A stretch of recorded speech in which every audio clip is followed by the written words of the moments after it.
네, 클릭베이트 제목입니다. 근데 누가 신경 쓰겠어요? 스포일러주의. 여러분, 요즘 재밌는 액션 영화 찾아보시나요? 여러분 항상 괴수 영화를 보는데 괴수가 항상 어둠 속에 가려져 있는 것에 대해서 불만을 토로하는 것이 지겨워지셨나요? 그럼 그냥 이 영화를 보세요. 고질라 엑스콩 더 뉴 엠파이어, 몬스터버스의 5번째 영화로 처음으로 같은 감독의 메가폰을 2번 잡는 케이스이기도 합니다. 애덤 윙가드, 당신은 너무 많은 걸 읽으시고, 이 영화는 가장 파격적인 비주얼을 선사합니다. 그리고 그거는 과장이 아닙니다. 괴수 영화를 넘어서 그 어떤 영화에서도 볼 수 없는 개 그지같이 미친 비주얼 스펙타클을 선사합니다. 콩이 막 미성년자를 들고 막 후려치고 막 괴수 버전의 혹성 탈출 액션 시퀀스도 있고, 그리고 고질라는 둠슬레이어입니다. 고질라와 콩이 피라미드를 두고 막 싸우고 있고, 무중력 상태에서 서로 집어던지고 돌 던지고, 그리고 고질라가 콜로세움에서 일어납니다. 믿겨지세요? 고질라가 콜로세움에 서 있습니다.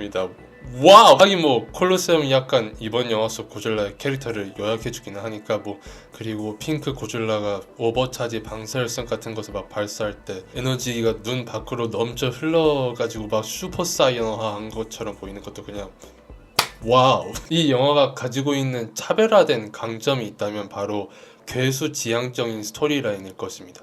네, 인간들이 등장이긴 하죠. 하지만 이야기의 주인공은 콩입니다. 고대 콩과 같이 이야기의 시작과 끝을 맺는 것은 결국 콩입니다. 그리고 콩 중심적으로 스토리가 진행될 때는 대사 하나도 없이 괴수들이 표정, 동작, 울음소리로 소통하는 것을 볼 수 있습니다. 그리고 그런 방식의 스토리텔링은 아주 강력한 강점으로 작용합니다. 왜냐하면 인간 캐릭터가 한 번도 등장 안 해도 이야기가 진행되기 때문이죠. 이것과 가장 가까운 예시는 프라이머리라는 애니메이션이 있는데요. 시즌 1까지만 해도 대사가 없는 비주얼적 스토리텔링이 중시되었고, 주인공이 티렉스와 원시인이었습니다. 그리고 이 영화 속 괴수 지향적 시퀀스들은 프라이머가 비슷한 느낌을 줍니다. 글로 된 언어 자체는 역사적으로 보면 아주 최근에 등장한 컨셉이다 보니 우리가 익숙하게 사용하면서도 괴리감이 느껴질 때가 있습니다. 그렇기 때문에 동물적인 대화 방식에 우리가 익숙하다는 얘기도 있습니다. 나 화났어 라고 하는 것보다 그냥 고질라가 화면을 향해서 죽어라 빡쳐 소리 지르는 것이 더 강렬하게 다가온다는 것이죠. 제가 뒤에서 어떤 말을 하든 간에 괴수 지향적 스토리텔링이 이 영화의 메리트라는 것은 변하지 않습니다. 아니면 그냥 커다란 원숭이와 공룡들이 서로 소리 지르고 좁히는 것을 보고 싶다면 그것도 됩니다. 아, 그리고 고질라의 글로리 킬이 간지난다는 거 얘기했었나요? 미쳤습니다. 자, 근데 모든 게 다 펀펀하지는 않습니다. 고엑스콩은 고대 콩과 같이 전반적인 스토리가 약하다는 것에 문제가 있습니다. 그렇다고 문제의 유형이 같은 것은 아닙니다. 네, 인간 캐릭터들이 이상한 농담들을 주고받고 그런 건 있지만 뭐 고대 콩과는 다르게 팀을 둘로 분리하지 않고 하나의 그룹으로 묶어서 진행시켰고, 인원수 자체도 소규모이기 때문에 이야기를 리니어하게 진행시킬 수 있습니다. 하지만 가장 근본적인 문제는 이야기의 효율성에서 옵니다. 자, 이 영화의 러닝타임은 1시간 55분입니다.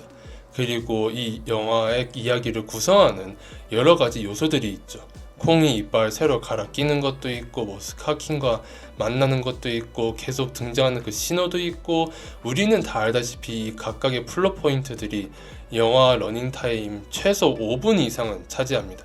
정확한 시간대는 알 수 없지만 대강 이 세 가지를 합쳐서 15분 걸린다 쳐도 1시간 50분짜리 영화에서는 엄청난 양의 시간이 요구되는 것입니다. 이 플롯 포인트들이 같이 움직이는 게 아니라 따로 움직이다 보니 각각 모두 충분히 탐구하는데 시간이 오래 걸리고, 다른 이야기 요소들을 전달할 수 있는 시간을 깎아냅니다. 예를 들면 영화 초반에 콩이 이빨 썩어가지고 아예 임플란트를 하는 장면을 아주 디테일하게 보여주지만, 뭐 스카킹과 시몬은 영화의 메인 빌런으로서의 빌드업을 못 얻습니다. 그리고 고엑스 콩만큼 액션 중심적인 영화에서 이야기의 효율성은 아주 중요합니다. 그럼 이 문제를 어떻게 해결하나? 간단합니다. 그냥 서로 묶어서 진행시키면 됩니다. 다시 그 세 가지 플롯 포인트를 예로 들어봅시다. 만약에 이 영화에서 콩이 신호의 근원지를 찾는 과정에서 스카킹을 만나고, 그런데 거기에서 사실 신호를 내뿜고 있던 존재가 시모였다는 것을 발견하는 것이죠. 막 시모가 등장할 때 콩 머릿속에서 그 강렬한 피라미드 이미저리가 스쳐 지나가는 그런 연출을 넣으면 좋을 것입니다. 그리고 이 둘한테 제대로 쳐맞아서 탈출하는 과정에서 이빨이 하나 빠지는 것이죠. 그러면 콩이 비스트 글러브를 장착할 때 이빨도 동시에 같이 갈아 낄 수 있습니다. 그렇게 하면 5분 안에 세 가지 플롯 포인트를 모두 해결할 수 있습니다. 그리고 시모와 스카킹의 빌런으로서의 위험도 보여줄 수 있고요. 영화를 보면서 재밌었던 것도 많았지만 동시에 눈에 띄는 단점이 있다 보니 팬으로서는 복잡한 심정입니다. 그런데 그게 제가 우회적으로 이 영화가 재미없다고 얘기하는 거냐고 물어보신다면 그건 아닙니다. 영화를 본 당일날 이스트패치 디스코드 서버에다가 저의 간단한 후기를 올렸었습니다. 그냥 간단하게 뭐 즐긴 부분들도 많았지만 동시에 비판할 요소들이 많았다고 얘기했습니다. 그 글에 이스트패치의 크리에이터 중 한 명인 한나님이 댓글을 달아주셨는데요. Which, by the way, if you guys are watching this by any chance, thank you for watching. Discovering your works was truly a blessing in my life and it's simply an honor to stay on your Discord. 아무튼 한나님이 저에게 자신은 마리오 영화에 대해서 그렇게 느꼈다고 얘기했습니다. 좋았던 부분들도 있었지만 동시에 이해할 수 없는 부분들도 많았고 아주 엇갈린 기분이었지만 그래도 완벽하지 않은 것을 즐길 수 있다는 것이 좋다고 말했습니다. 그리고 저도 그거에 100% 동의합니다. 저는 제가 보는 괴수 영화가 완벽하길 바랍니다. 항상 그래왔습니다.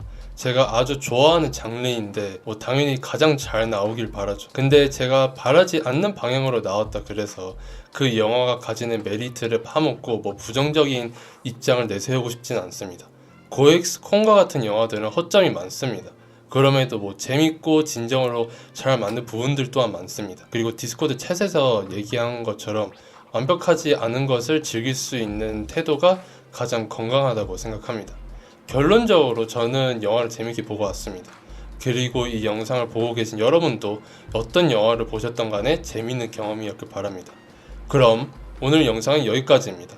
시청해주셔서 감사합니다.